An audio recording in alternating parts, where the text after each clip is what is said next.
Assalamualaikum warahmatullahi wabarakatuh. Halo teman-teman, berjumpa kembali di channel YouTube Joko Vlog.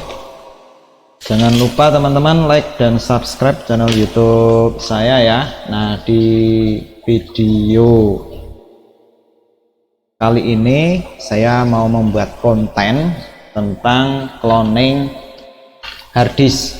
Jadi ceritanya begini teman-teman, jadi kemarin saya sempat mereview sebuah laptop dengan tipe laptop ini, HP ProBook 440G0 teman-teman ya. Itu masih menggunakan harddisk teman-teman. Ini saya tunjukkan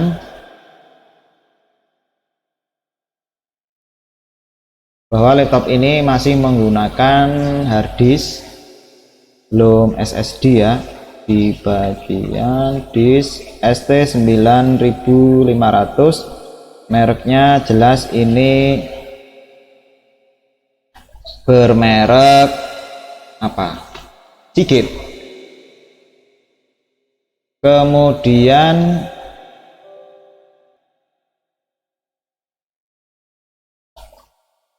setelah dilakukan pengecekan menggunakan disk mark ya,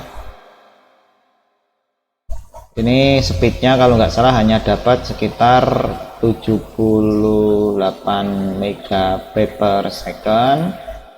Rate-nya juga sama ya, atau 1:1.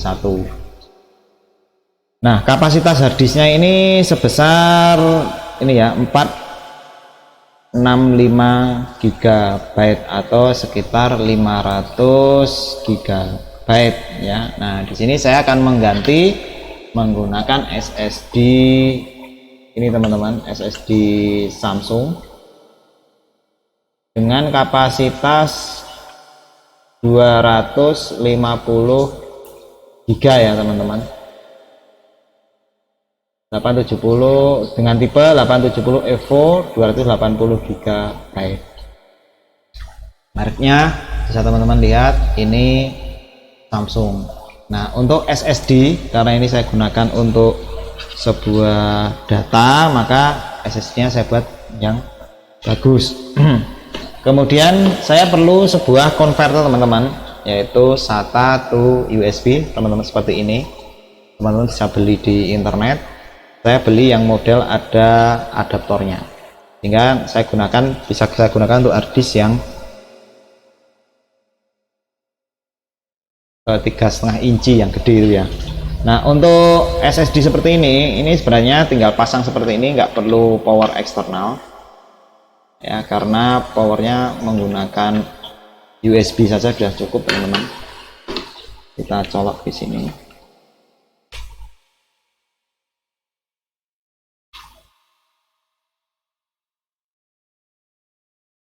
ya, kita cek apakah bisa ke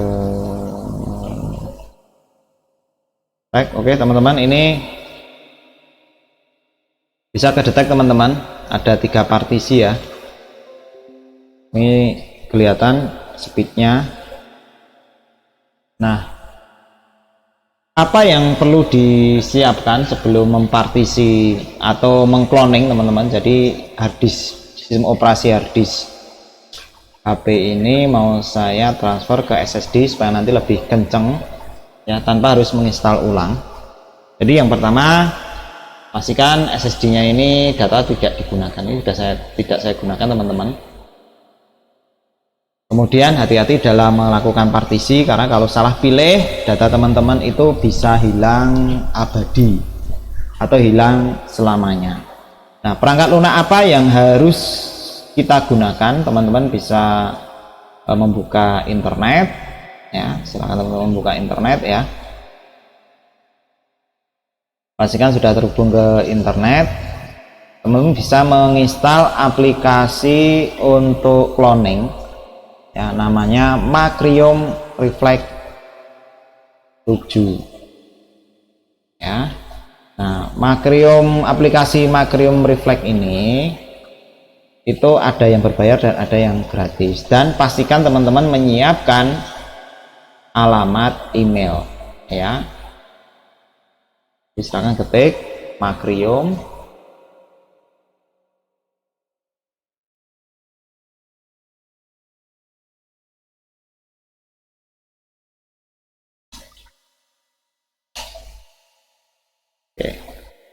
Ini sudah terbuka teman-teman, tinggal diklik aja.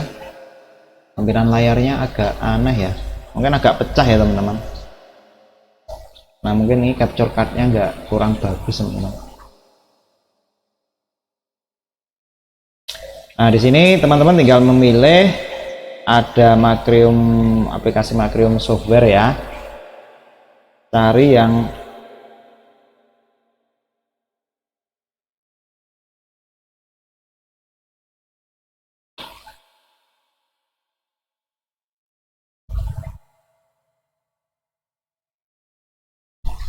ini pilih yang reflect.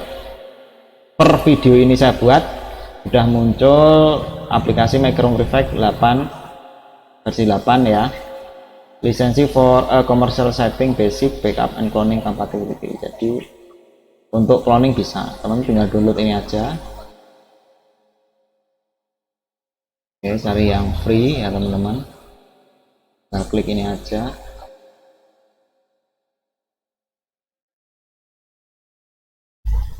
Ini masih loading. Di sini saya coba akan menggunakan koneksi kabel saja supaya nanti lebih kencang teman-teman.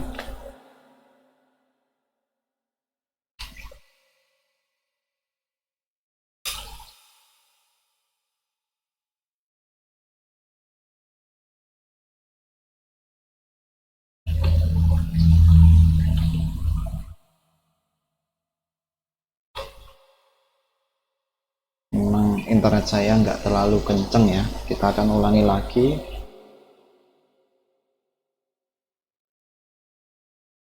Oke, di sini ada beberapa opsi. Ini saya pilih ini personal free resign. Saya masukkan email saya.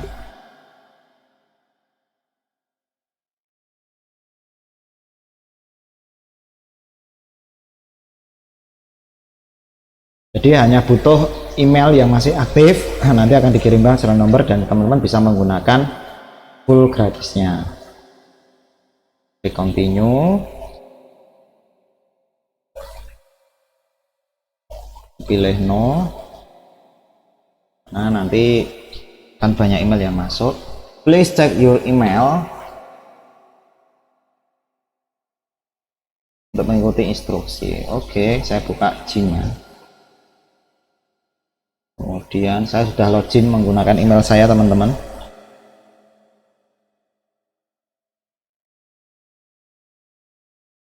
Ini ada email masuk teman-teman, Macrium software ya, tinggal diklik aja, kemudian tinggal mengikuti langkah-langkahnya teman-teman.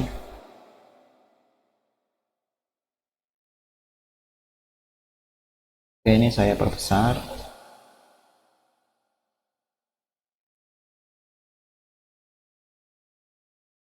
Your registration code ini untuk komplit registrasi, start download, klik ini.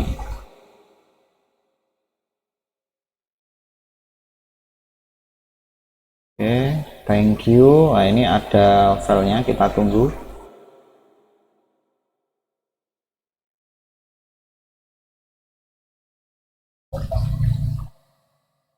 Oke, kita tunggu berkasnya sampai selesai ke download ya.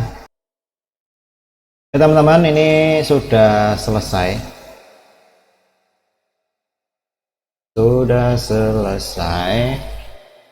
Selanjutnya kita akan coba install. Jangan lupa di copy kodenya, pilih yang free, disimpan di folder,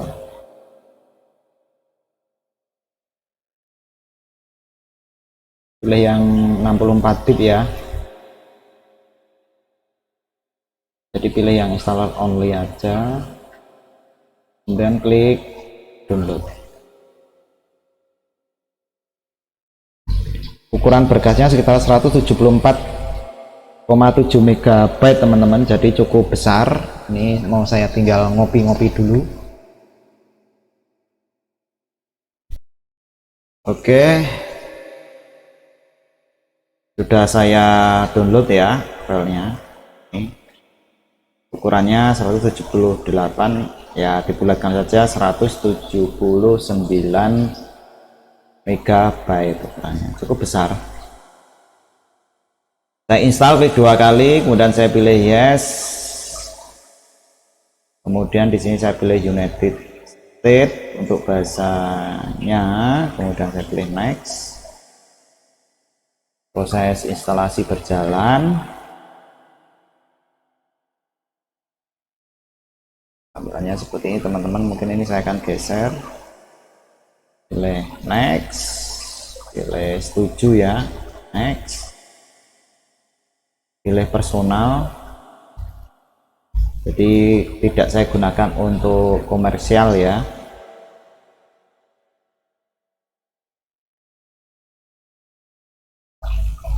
Oke, ini saya masukkan email yang saya daftarkan tadi.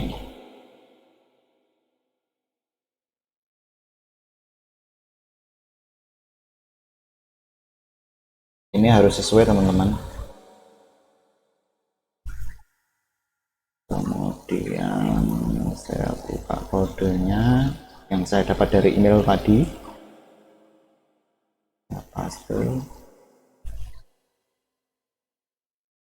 next. Oke, bisa ya. Oke, yang saya centang hanya ini, install desktop shortcut, kemudian install locationnya tidak saya ubah, dan klik install. Nah, tunggu prosesnya teman-teman.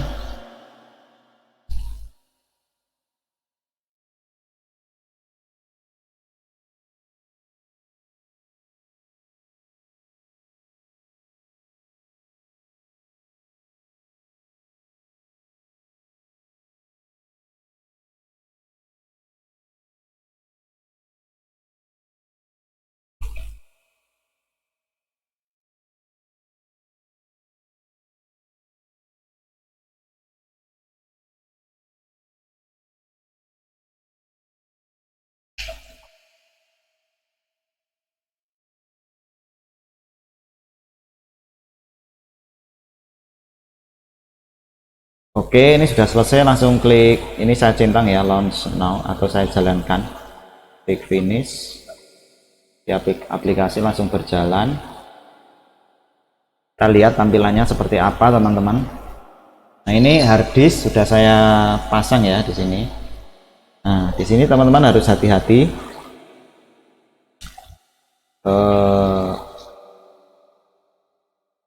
Jadi di sini adalah ini ST95, kapasitas 4657,76 GB ya. Kemudian yang bawah kasih apa saja.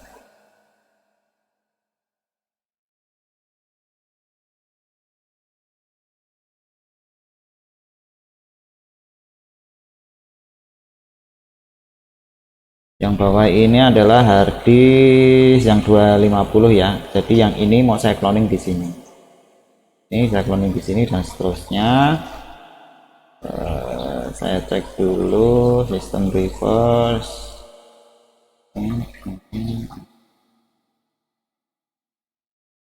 Oke.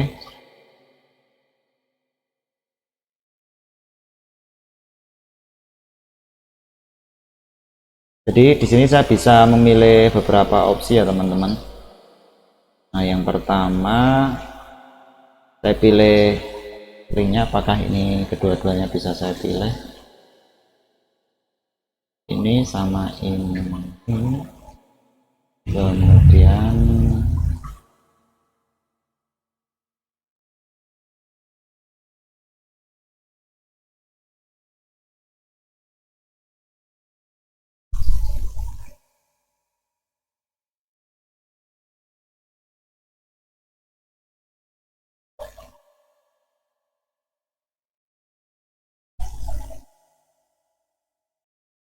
oke teman-teman, sebelum saya melakukan cloning, saya akan melakukan penghapusan ya, penghapusan. Saya masuk di control panel, Jadi yang di SSD itu akan saya hapus semua teman-teman berkasnya. Saya masuk ke administration tool, administrative tool, kemudian saya pilih komputer management, klik 2 kali.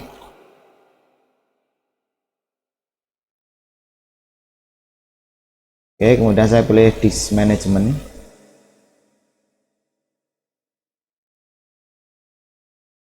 Oke, ini yang kapasitas 232 itu yang ini. Di sini saya akan melakukan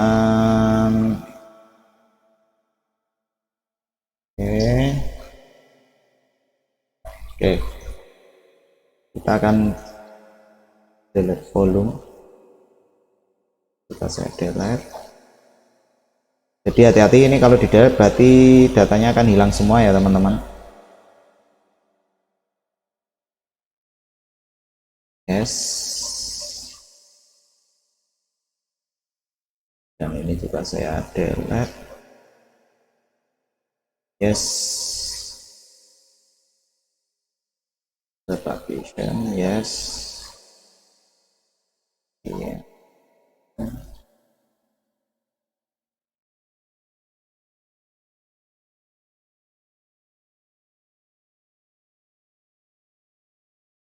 Ini partisinya tidak terlalu bersih ya kalau di Windows.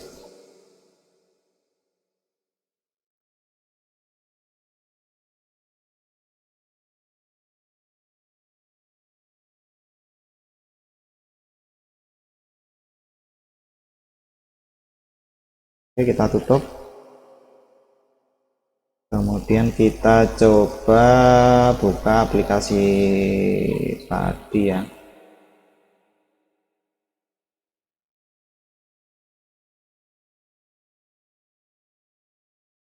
Macrium Reflex. Yes.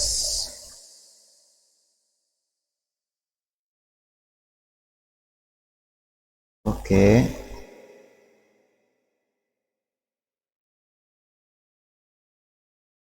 Kita akan pilih yang di sini ya.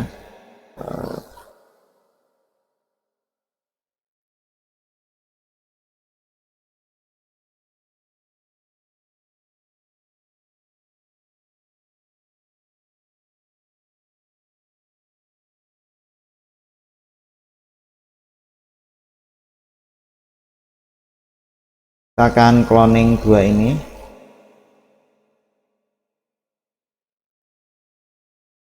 Kemudian pilih clone this, like this to clone.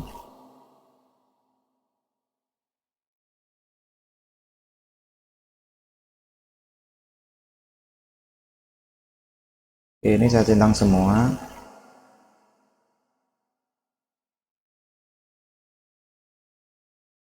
Ini mungkin saya hapus partisnya semua. Oke ya, jadi ini sudah saya hapus partisi. Hati-hati teman-teman, kalau delete partisi berarti partisinya habis semua ya, bersih. Jadi ini saya akan buat duplikatnya teman-teman. Oke, ini ada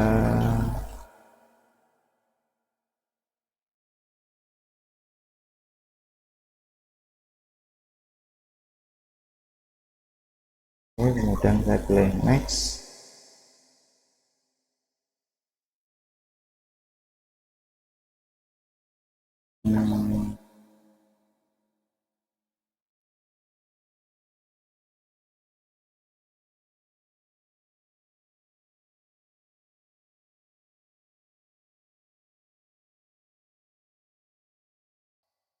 Ya teman-teman, ini partisinya memang agak sedikit ngaco teman-teman. Ini yang drive tengahnya, ini yang belakangnya. Jadi saya undo ya. Jadi teman-teman sebenarnya kalau pengen menduplikat persis, walaupun ini kapasitasnya beda ya, Ini kapasitasnya 500 GB, ini kapasitasnya 232. Nah, saya akan coba ya, saya akan coba menduplikat dengan kapasitas yang berbeda, apakah bisa jalan. Nanti klik copy partition,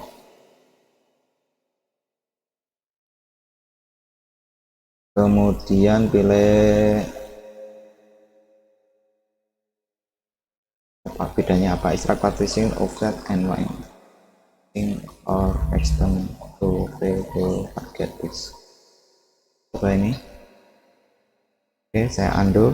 Apa sih bedanya atas dengan bawah?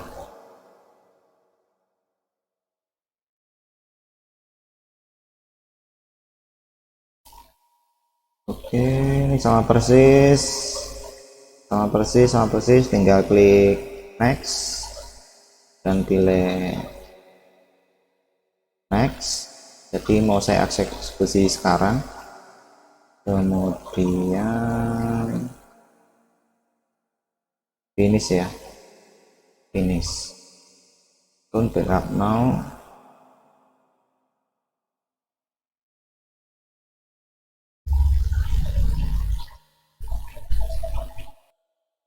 Teman-teman, jadi save as a backup definition file nggak perlu, karena datanya nggak mau saya simpan. Langsung saya pilih run this backup now, klik OK. Nah, di sini ada informasi saya centang ini, semua target volume data akan di overwrite, confirm to process. Jadi teman-teman ini hati-hati proses ini, karena kalau teman-teman itu salah, maka data harddisk teman-teman akan hilang selamanya. Klik, pilih continue. Nah, ini adalah proses pengkopian. Nah, di sini teman-teman sebenarnya bisa melakukan, setelah cloning selesai itu mau apa, mau shutdown, mau hibernate, suspend, dan seterusnya. Ini saya abaikan aja. Kemudian di sini, nah ini proses jalan teman-teman.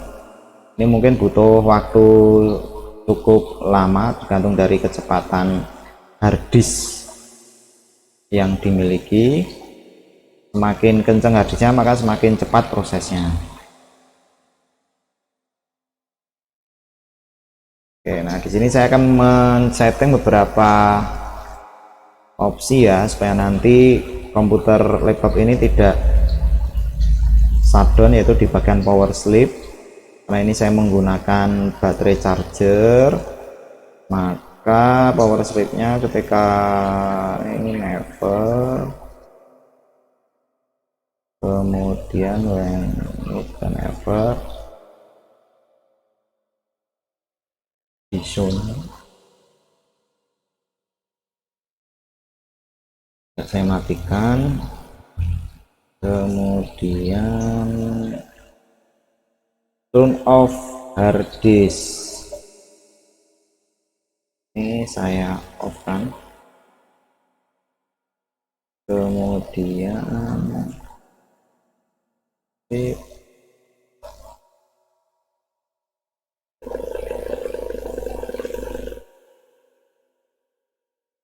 ya.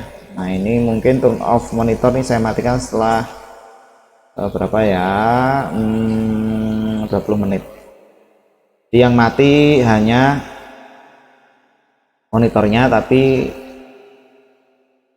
untuk laptopnya masih running. Oke, ini proses ini cukup lama teman-teman, sehingga di sini perlu saya pause dulu. Nah, posisi ini mungkin cukup lama teman-teman, karena kapasitas harddisknya juga cukup besar, sehingga teman-teman mungkin sambil ngopi-ngopi dulu ya, sambil tidur-tiduran dulu ya. Nah, nanti akan saya lanjutkan teman-teman kalau ini sudah beres semua. Jadi ini untuk rekamannya saya pause dulu saja. Oke, setelah saya tunggu sekitar setengah jam teman-teman, ternyata langsung selesai teman-teman ini ya.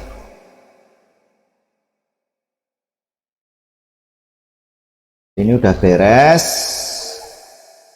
tinggal saya close. Nah, cloningannya persis tanpa ada perbedaan. Nah, sekarang tinggal saya akan mencoba memasukkan harddisk SSD ini ya ke laptop ini. Nah, caranya cukup mudah, saya akan close.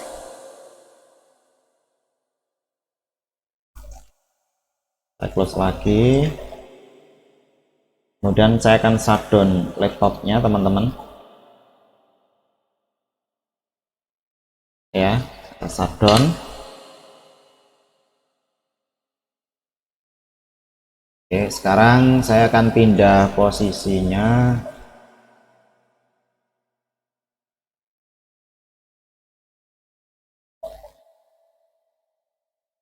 Oke, nah, akan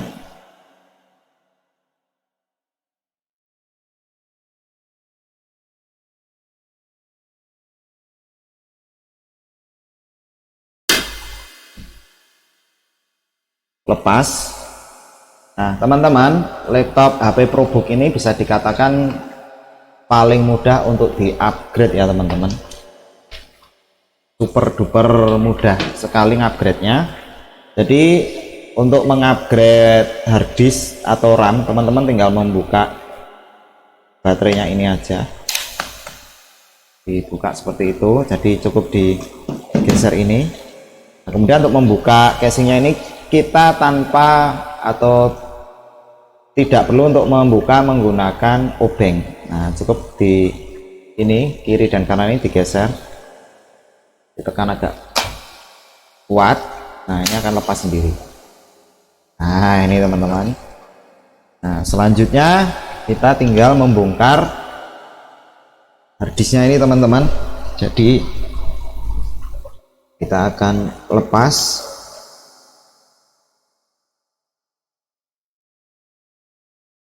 bautnya. Jadi di sini ada 4 baut.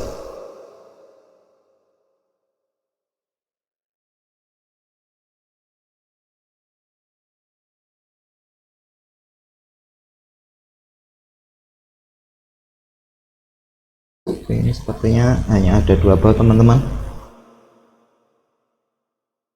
Ya, kita geser ke depan, teman-teman.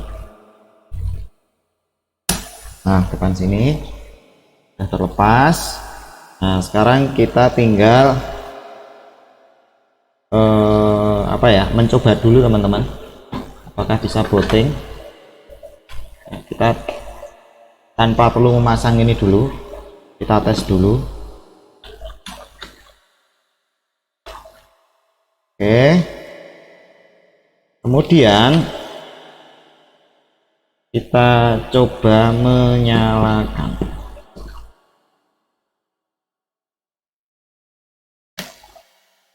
Apakah bisa booting dengan normal tanpa blue screen dan seterusnya.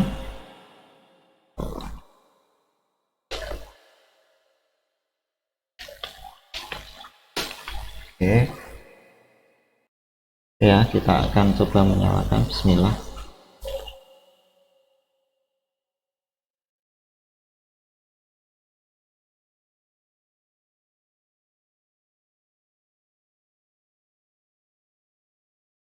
Sepertinya bisa ini, teman-teman ya. Sepertinya bisa. Oh, mantap. Hehe, mantap, bisa di cloning utuh. Nah, loadingnya lebih cepat. Kita akan tes menggunakan crystal disk, kecepatan yang didapat jadi berapa ya. Terasa lebih kenceng, teman-teman, responsif banget. Take all.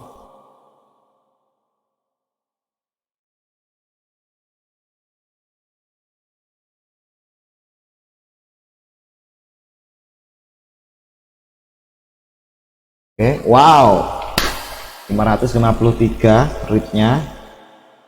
Kemudian write-nya berapa? Write-nya Ini bisa dikatakan mantap jiwa teman-teman.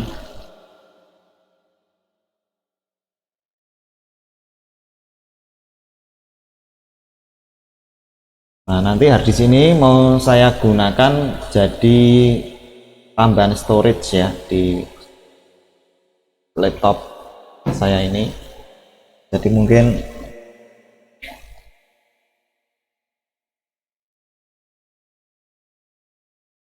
oke, mantap.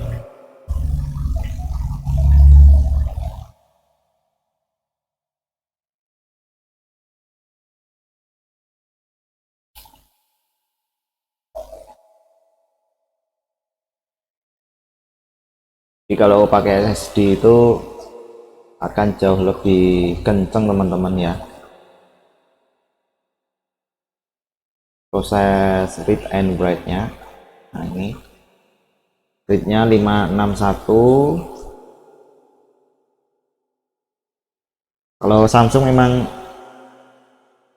bagus teman-teman. Jadi kalau teman-teman mau mengganti SSD, saya sarankan teman-teman menggunakan merek Samsung yang original ya, karena banyak sekali Samsung ini dipalsukan.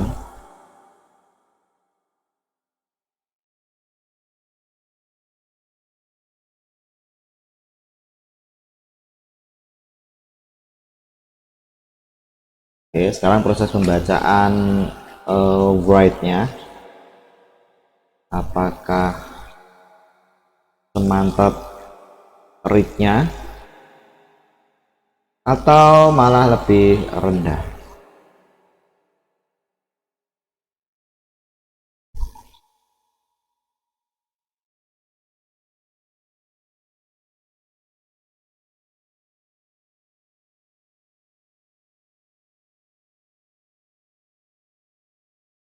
Oke, mantap banget, write-nya 523 MB per second, cukup kenceng teman-teman. Kalau pakai SSD nggak usah tanya lah untuk masalah segi kecepatan baca dan tulisnya.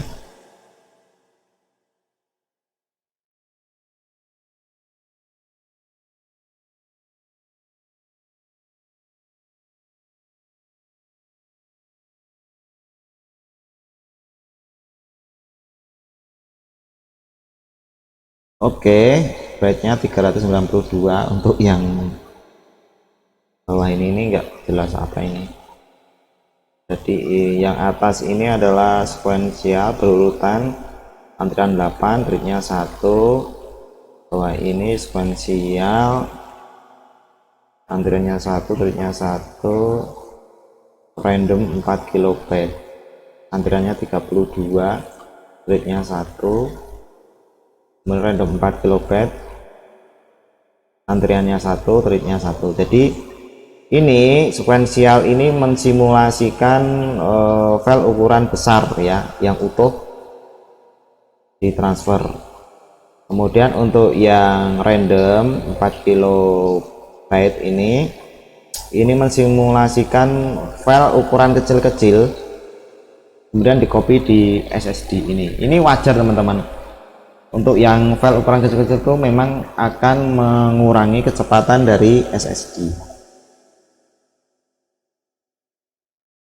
Jadi bagus dan tidaknya sebuah SSD itu salah satunya adalah ini ya, yang paling bawah ini ya.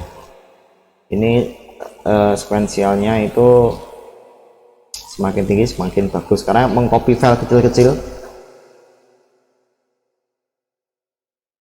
itu akan semakin kencang. Jadi jangan kaget teman-teman kalau walaupun SSD kalau ukuran filenya itu besar di copy itu memang kencang, dapat segini ya, 561 MB. Tapi kalau ukurannya kecil-kecil itu kecepatannya akan menurun. Ini wajar. Oke, intinya sudah beres dan partisinya hanya ada satu ya. Ini totalnya 232 GB. Nah ini ya disknya, masih sisa banyak. Kemudian di sini untuk loadingnya mantap teman-teman ya, kenceng banget, satset gitu ya. Intinya saya puas banget kalau ganti SSD teman-teman, nggak usah tanya. Oke, selanjutnya saya akan kembalikan ke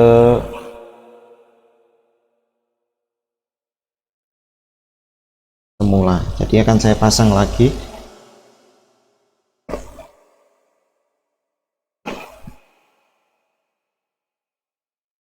Oke ya.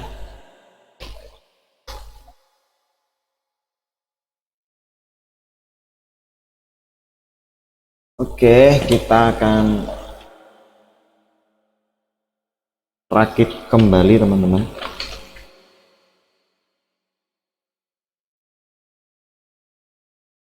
Pertama, harusnya akan saya pasang di sini.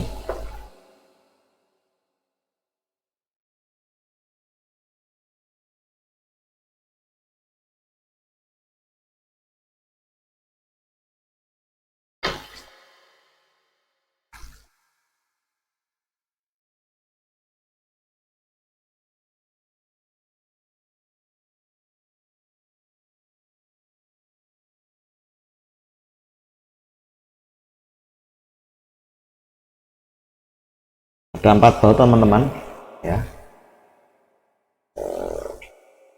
saya bongkar semua bautnya.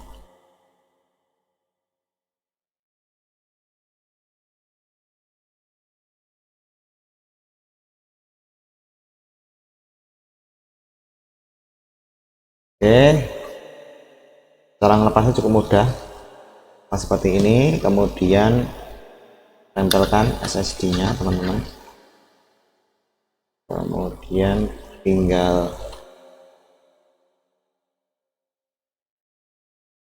kita baut ke SSD yang baru. Casingnya ini jauh lebih ringan teman-teman ya. Oke, seperti ini.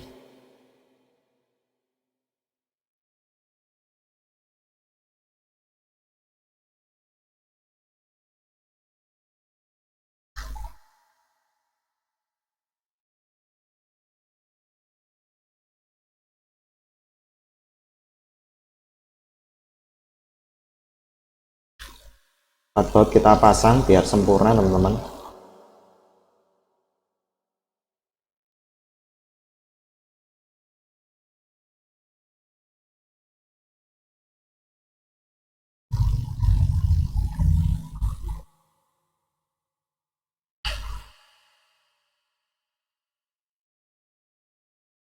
Oke, sudah beres teman-teman. Selanjutnya kita akan memasang kembali di tempatnya, nanti seperti ini.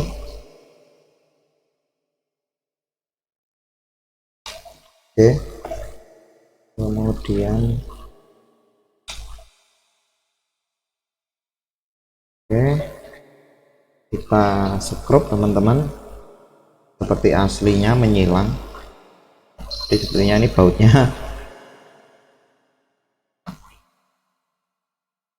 ngilang ya, nggak genep gitu, tapi oke. Oke, setelah itu kita pasang casingnya ini teman-teman ke tempat semula. Cukup mudah teman-teman, makanya saya senang sekali kenapa kok kita memilih laptop ini, karena untuk upgrade komponennya selayak seperti saya itu membongkar casing komputer. Jadi tinggal dimasukkan, tinggal diceklikan di sini, udah beres. Kemudian baterainya kembalikan. Oke, udah beres. Kita tinggal mencoba untuk menyalakan.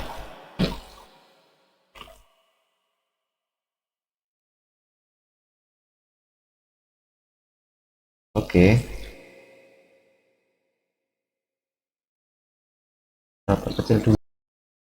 Oke, kita nyalakan. Bismillah, semoga bisa menyala ya.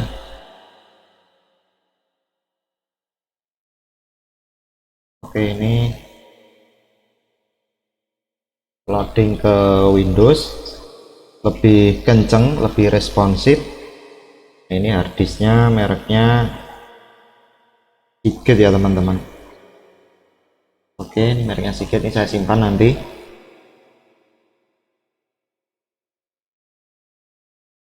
Kita akan tes performanya teman-teman. Lumayan responsif, satset.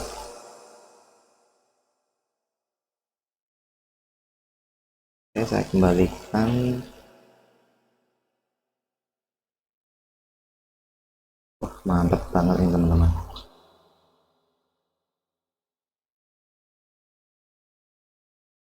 Wow, responsif banget teman-teman. Satset ya.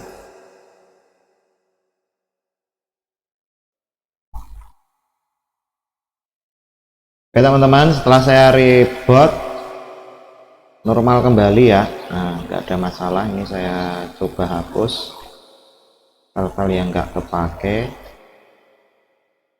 Kemudian saya coba play video.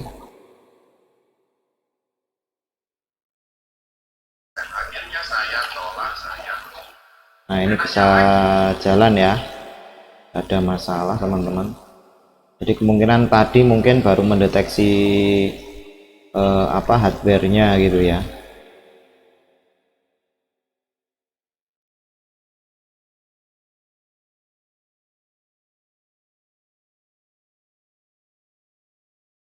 Oke, intinya gini teman-teman, hasil cloningan beres, tidak ada kendala, tidak ada masalah. Artinya kesimpulannya bahwa sekarang itu teman-teman bisa dengan mudah untuk melakukan migrasi dari harddisk seperti ini ke SSD ya, hanya dengan menggunakan perangkat lunak. Contohnya di sini saya menggunakan Macrium Reflex ya, yang ini aplikasinya gratis ya. Jadi kalau hanya untuk cloning saja mudah, cepat, tanpa perlu menginstal ulang, dan sangat cocok bagi teman-teman yang pengen migrasi dari harddisk ke SSD, pengen cepat gitu ya. Nah, teman-teman bisa menggunakan aplikasi yang sudah saya sampaikan tadi. Oke, begitu teman-teman, semoga video ini bermanfaat. Untuk selanjutnya teman-teman tetap jangan lupa untuk like dan subscribe channel YouTube saya ini, karena nanti saya akan membahas tentang apakah harddisk sisa ini masih bisa digunakan untuk menjadi secondary storage dari laptop ini. Nah, silahkan teman-teman subscribe channel YouTube saya sehingga nanti akan ada notifikasi setiap video-video baru. Oke teman-teman, perlu teman-teman ketahui juga bahwa saya melakukan update video di YouTube, channel YouTube saya itu setiap 1 minggu sekali. Gitu ya teman-teman. Saya akhiri. Wassalamualaikum warahmatullahi wabarakatuh. Salam teknologi. Bye.